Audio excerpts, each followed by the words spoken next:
Have you ever looked outside and thought, looks good for a drone flight, but when you actually head out and launch your drone, it can barely cope with the wind or it's disappearing into a cloud, making you second guess your decision? Understanding weather is essential for safe flying, and it's a required part of Canada's Basic RPAS exam. In this video, I'll give you everything you need to know about meteorology for the test, and just as importantly, for real-world drone flying. Well, let's get into it. Why does weather matter? When you're flying a drone, you're essentially a pilot of a flying robot, or more specifically, a real aircraft, and the weather doesn't care whether you're new or experienced. Wind can blow you off course. Fog can wipe out visibility. Sudden rain can short out your electronics. Icing can happen when water droplets in the air freeze up upon impact with the drone's surface, particularly the propellers when it's below freezing.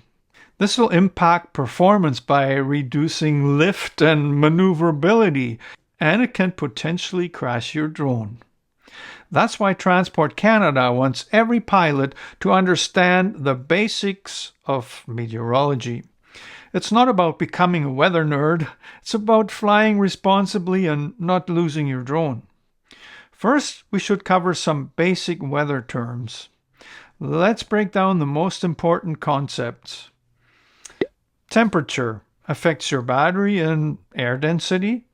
So cold air actually means more lift, but less battery life. Dew point. This is the temperature at which air becomes saturated. When temperature and dew point get close together, expect fog or clouds. Pressure systems. High pressure usually means clear skies and calm conditions. Low pressure brings clouds, wind, and potential storms. Fronts. These are the boundaries between air masses. Cold fronts bring quick weather changes and gusty winds. Warm fronts, on the other hand, bring gradual cloud cover and precipitation. Humidity. High humidity and heat can spell trouble for your drone, hindering sensors and visibility. Any phenomenon that varies or is influenced by the daily cycle of the sun, typically over a 24-hour period, is called a diurnal effect.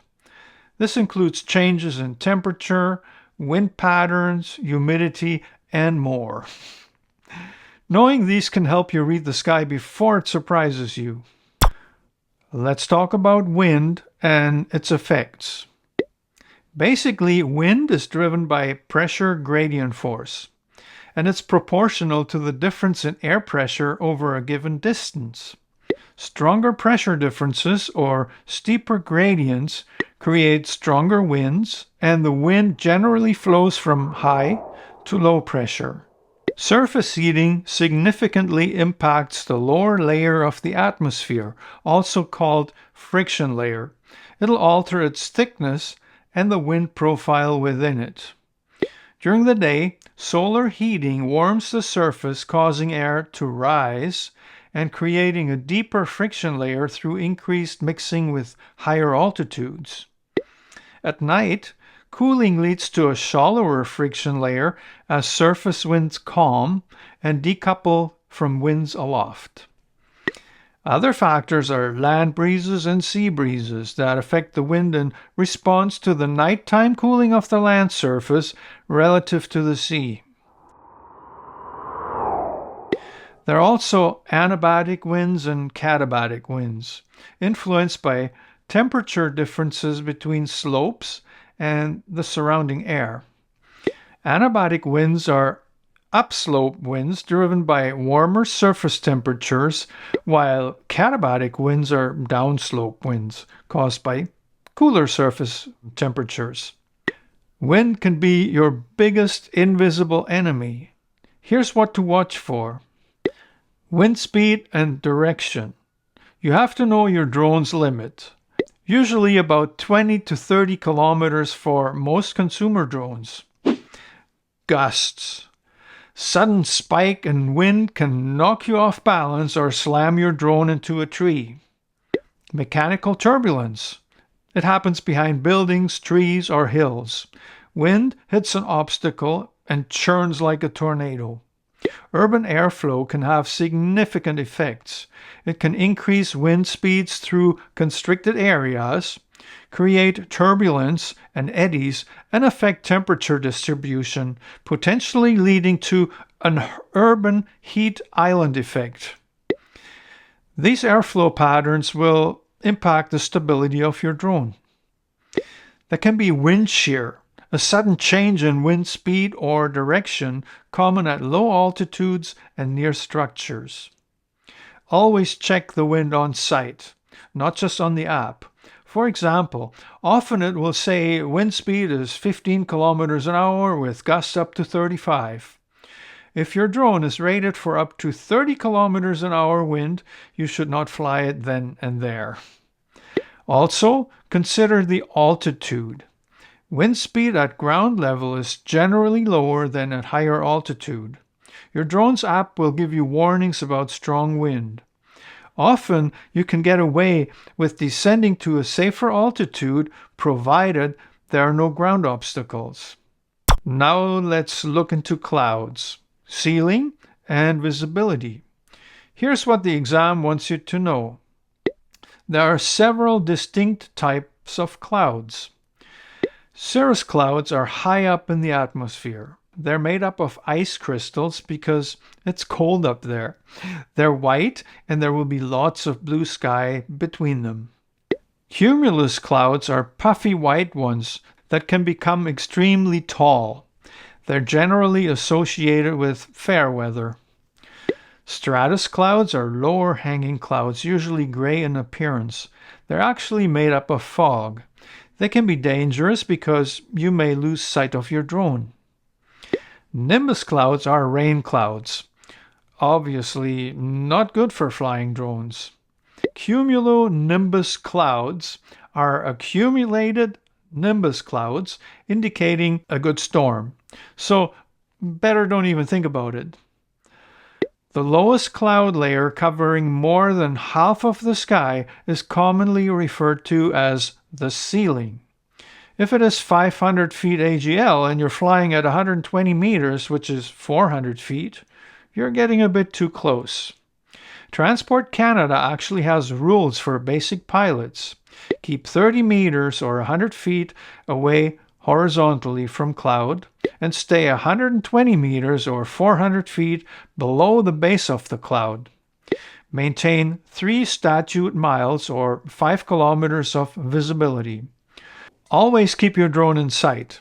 VLOS, visual line of sight, is the law, and it's supposed to be with the bare eye, not binoculars or other aids. Obviously, fog and smoke will impact visibility.